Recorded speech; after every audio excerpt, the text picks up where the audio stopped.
Hi, this is Neha. Please subscribe Chandika World. Hi, this is Neha. Please subscribe Chandika World.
Chaitra పౌర్ణమి గురువారం హనుమాన్ జయంతి పర్వదినం సాయంత్రం 6:10 ఒక జాతకురాలు నన్ను సంప్రదించింది.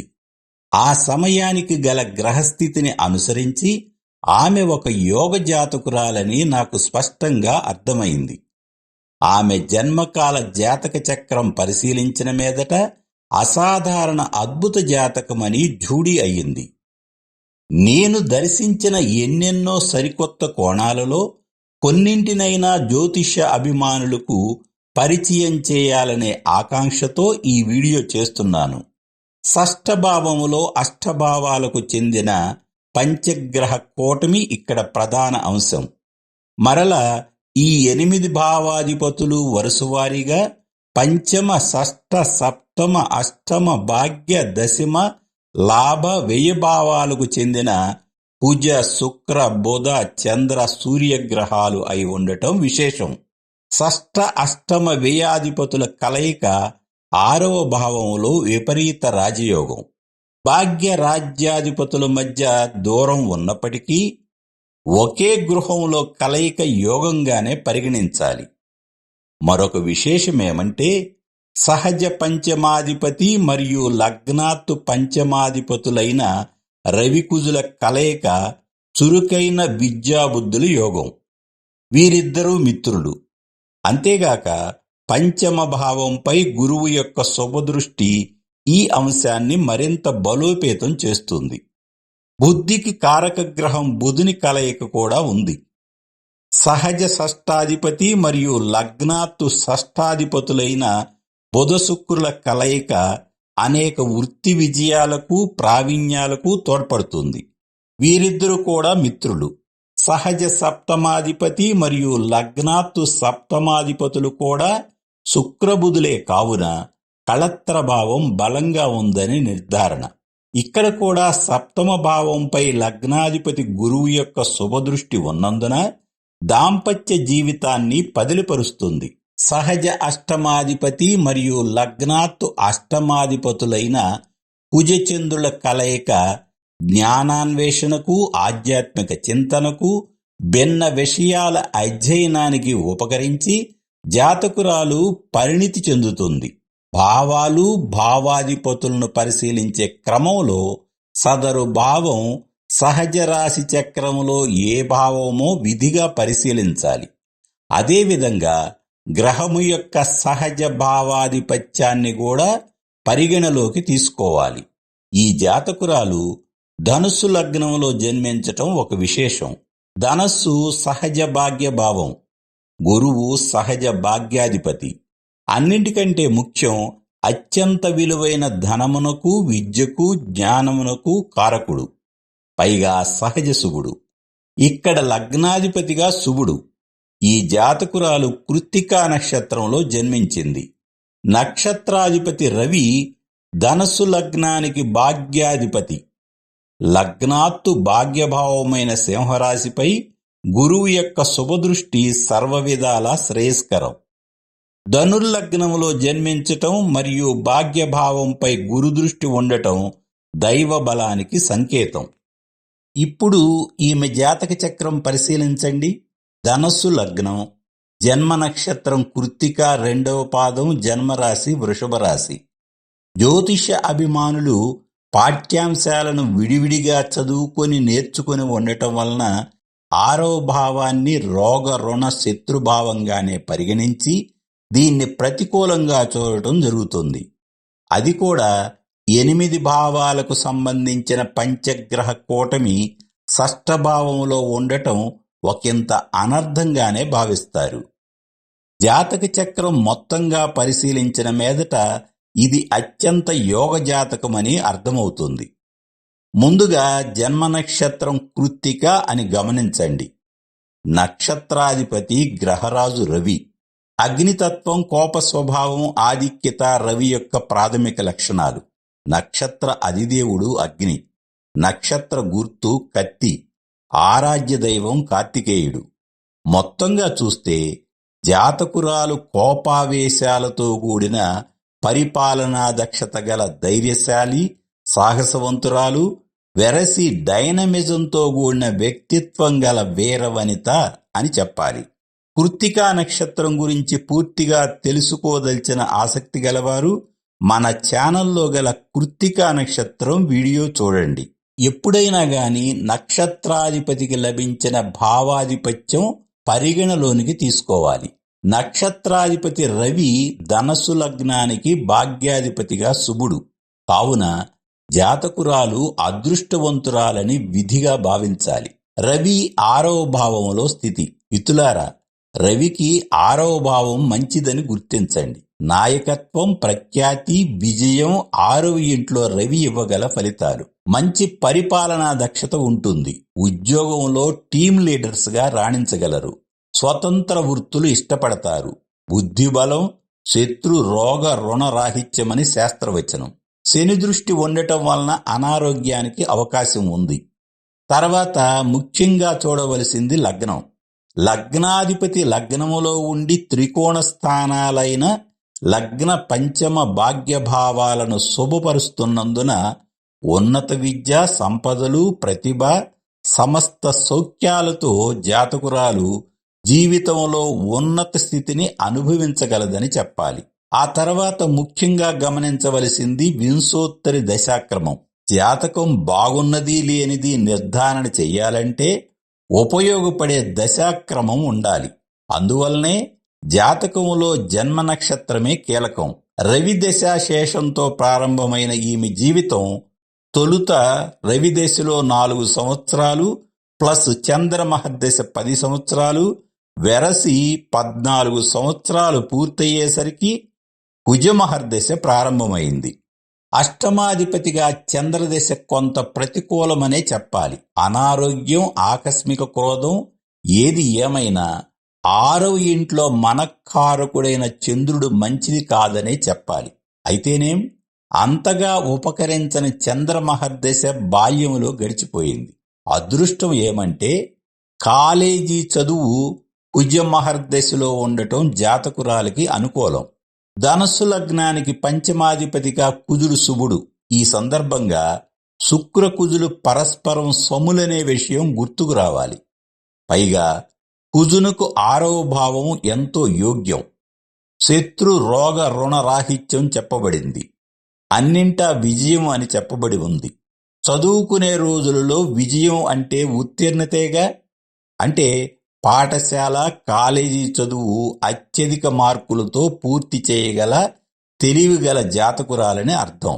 వ్యయాధిపతికి 6వ ఇల్లు సంతోషాన్ని, సౌఖ్యమును, వృద్ధిని, సంతృప్తిని ఇవ్వగలదు. అయితే ఇక్కడ రవి కుజ ఇరువురు కోణాధిపతులే గావున యోగమును ఇచ్చినప్పటికీ 2 అగ్నితత్వ గ్రహాలు ప్లస్ కృత్తికా నక్షత్రం వెరసి కోపం క్యూబ్ అని చెప్పాలి. అయితే సహజ శుభుడు మరియు లగ్నాధిపతి గురువు లగ్నంలో ఉన్నందున త్రికోణ భావాలైన లగ్న పంచమ భాగ్య భావాలను ప్రభావితం చేస్తున్నందున సమతుల్యతను సాధించి ఉన్నత వ్యక్తిత్వంతో గుర్తింపు పొందగలదు. మొత్తం మీద కుజమహర్దశ 2017కు పూర్తయింది. జాతకురాలు ఇంజనీరింగ్ పట్టభద్రురాలైంది. అప్పుడు రాహు మహర్దశ ప్రారంభమైంది. మీరంతా ఒకసారి రాహువును గమనించండి. ఎడ్యుకేషన్ సమయంలో పంచమాధిపతి కుజదశ ప్రవేశించటం ఒక యోగ్యత అయితే, ఉద్యోగం, వివాహం, సంతానం మొదలైన ముఖ్యమైన 3 మజిలీలతో జీవితంలో స్థిరపడాల్సిన వయసులో రాహుదశ ప్రారంభమైంది. రాహువుకు కన్య స్వక్షేత్రం, ఇది యోగ్యత. రాహువు ఉపచయ స్థానమైన దశమ భావంలో స్థితినొందటం 2వ యోగ్యత. అక్కడ జన్మ నక్షత్రమైన కృత్తికా నక్షత్రమునకు సంపత్తార, శుభతారైన హస్తా నక్షత్రం మీద రాహుస్థితి 3వ యోగ్యత. అక్కడ స్వతంత్రంగా ఉన్న రాహువు అది బుధునికి చెందిన స్థానమైనందున కళత్రాధిపతి, దశమాధిపతి అయిన బుధ ఫలితాలను మరియు కృత్తికా నక్షత్రం మీద బుధుడు ఉన్నందున భాగ్యాధిపతి రవి ఫలితములను రాహువు ఇవ్వగలడు. కుజదశతో కాలేజీ చదువు పూర్తి చేసుకున్న జాతకురాలు రాహుదశ ప్రారంభంలోనే క్యాంపస్ ప్లేస్మెంట్ ద్వారా ఉద్యోగం సంపాదించింది. ఆర్థిక స్వాతంత్రమే అసలు సిసలైన స్వాతంత్రం కదా. ఆ విధంగా జాతకురాలు స్వీయ సంపాదన సంతోషాన్ని సకాలంలో అనుభవించగలిగింది. ఆ తర్వాత పెళ్లి చూపులు, వివాహం, జీవిత భాగస్వామితో విదేశీ పయనం, అనుకూల దాంపత్యం, సంతానం అంతా రాహుదశ ప్రభావం. రాహువు ఎవరితో కలియకుండా సముచిత స్థానములో ఉంటే ఇవ్వగల శుభ ఫలితాలకు ఈ జాతకం ఒక మంచి ఉదాహరణ. రాహుదశ పూర్తి కాలం 18 సంవత్సరాలు కావున 2035 వరకు ఇదే దశ కొనసాగుతుంది. ఆ తర్వాత గురు మహర్దశ 16 సంవత్సరాలు. ఎవరి జాతకంలోనైనా లగ్నాధిపతి శుభుడు, లగ్నాధిపతి దశ యోగించును. కావున లగ్నములో గల లగ్నాధిపతి గురుదశ ఖచ్చితంగా యోగించగలదని నిర్ద్వందంగా ప్రకటిస్తున్నాను. గురువు లగ్న మరియు చతుర్థాధిపతి కావున గురు మహర్దశలో ధన, కనక, వస్తువాహన, వస్త్రాభరణ సమస్త సౌఖ్యములతో సహా జ్ఞానాభివృద్ధి జరగగలదని భావించవచ్చును. ఆ తర్వాత శని మహర్దశ మిశ్రమ ఫలితాలు ఇచ్చినా ఇబ్బంది ఉండదు. పూర్తిగా ప్రతికూలమని చెప్పలేను గాని కొంతలో కొంత ప్రతికూలత ఉన్న విషయాల గురించి మాట్లాడుకుందాం. చతుర్థంలో శనికేతువుల కలయిక వలన మరియు మనఃకారకుడు షష్ఠభావంలో ఉన్నందున మనోవ్యాకులత ఉంటుంది. మనస్సును స్వాధీనపరుచుకునే అభ్యాసం చేయటం వలన ఈ లోటును అధిగమించవచ్చును. చివరిగా 4 మాటలు. షష్ఠభావాలన్నీ ఒకేలా ఉండవు. మిథున లగ్నానికి వృశ్చికం షష్ఠమ భావమైతే ధనస్సు లగ్నానికి వృషభం 6వ భావం. వృశ్చికం సహజ రాశి చక్రంలో 8వ భావం అయితే వృషభం సహజ ద్వితీయ భావం. వృషభం, వృశ్చికం లక్షణాలు భిన్నమైనవని మీ అందరికీ తెలుసు. అదేవిధంగా కుజుడు నైసర్గిక పాపి, శుక్రుడు నైసర్గిక శుభుడు. కుజుడు తామసిక ప్రవృత్తి, శుక్రుడు సౌమ్య ప్రవృత్తి. వృషభం భూతత్వం, ఓర్పు ఎక్కువ. వృశ్చికం జలతత్వం, ఉద్వేగం పాలు ఎక్కువ. ఇలా చెప్పుకుంటూ పోతే అనేక వ్యత్యాసాలుంటాయి. అందువలన రాశి నేపథ్యం కీలకమని అర్థం చేసుకోండి. మన సినిమాల్లో తరచూ వాడే పదం గుర్తు తెచ్చుకోండి. వాడి బ్యాక్గ్రౌండ్ ఏమిటో తెలుసుకోండి అంటూ ఉంటారు. జాతక పరిశీలనలో ఇది చాలా ముఖ్యం. భావం, భావాధిపతులతో ఆ భావానికి చెందిన రాశి లక్షణాలను, భావాధిపతులున్న రాశి లక్షణాలను విధిగా పరిశీలించాలి. అదేవిధంగా అన్ని గ్రహములకు 6వ ఇల్లు చెడుగా భావించకూడదు. పాపులకు 6వ ఇల్లు శ్రేష్టం. మరొక కీలకమైన అధ్యాయం గురించి ఇప్పుడు చెబుతాను. చంద్రలగ్నానికి జన్మలగ్నంతో సరిసమానంగా ప్రాధాన్యత ఇచ్చి ద్వాదశి భావాలు ఆ విధంగా పరిశీలించాలి. ఉదాహరణకు ఈ జాతకురాలి చంద్రలగ్నం వృషభ లగ్నం. లగ్నంలో విక్రమాధిపతి చంద్రుడు ఉచ్చ. లగ్నాధిపతి శుక్రుడు లగ్నంలో స్థితి సానుకూలం. వృషభ లగ్నానికి ధన పంచమాధిపతిగా బుధుడు శుభుడు, చతుర్థాధిపతిగా సూర్యుడు శుభుడు, సప్తమాధిపతిగా కుజుడు శుభుడు. అంటే రవి, చంద్ర, కుజ, బుధ, శుక్రుల కలయిక లగ్నములో సూపర్ అనే కదా చెప్పాలి. నిజం చెప్పాలంటే ద్వాదశి భావాలలో వృషభ లగ్నానికి శుభాధిపత్యాలు ఎక్కువ. ఇది ఈ లగ్న జాతకులకు బోనస్. ఇక మీకు తెలియనిదేముంది? భాగ్యరాజ్యాధిపతిగా శని యోగకారకుడే కాదు, లాభభావ స్థితి శుభప్రదం. కేతువు 11వ ఇంట్లో ఉంటే ధనం వెల్లువలా వచ్చి పడుతుందని శాస్త్రవచనం. ఇక అష్టమాధిపతి గురువు అష్టమ భావంలో శుభప్రదమేనని నేను వేరుగా చెప్పనవసరం లేదు. అందువలన షష్ఠభావంలో అష్టభావాలని నెగిటివ్గా ఆలోచించనవసరం లేదు. మరొక చిన్న మాట, లగ్నాత్తు అష్టమాధిపతి 6వ భావంలో మిగిలిన గ్రహములను ప్రభావితం చేస్తున్నందున ఆకస్మిక సంఘటనలు పరిస్థితులు ఏర్పడుతూనే ఉంటాయి. కానీ లగ్న గురువు ఇస్తున్న రక్షణ కారణంగా ఎక్కువగా అభివృద్ధికి ఉపయోగపడే సంఘటనలే జాతకురాలకి తటస్థపడుతుంటాయి. దశాక్రమం ఈ జాతకురాలికి కాలస్వరూపుడైన దైవమిచ్చిన కానుక. అందుకే మలుపేదైనా గెలుపే చూసే అడుగుల్లో అసలైన ఆనందం అని సుమధుర గానాన్ని శుభఫలిత దృశ్యాలతో మేళవించి మీకు ప్రారంభంలో అందించాను. వాక్కు అగ్నిస్వరూపం. అది జీవితాన్ని ఉజ్వలంగా ప్రకాశింపజేస్తుంది. ఈ జాతకురాలు శుభవారమైన గురువారం జన్మించింది. జాతక దోషాలు పరిహారాల గురించి జాతకురాలికి తెలియజేశాను కావున ఇక్కడ ఉదహరించడం లేదు.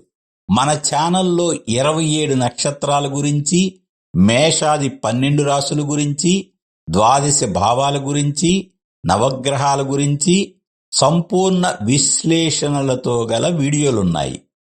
ప్లేలిస్టులు పరిశీలించవలసిందిగా తెలియజేస్తూ ముగిస్తున్నాను. మీ అందరికీ శుభాకాంక్షలు తెలియజేస్తూ సెలవు తీసుకుంటున్నాను.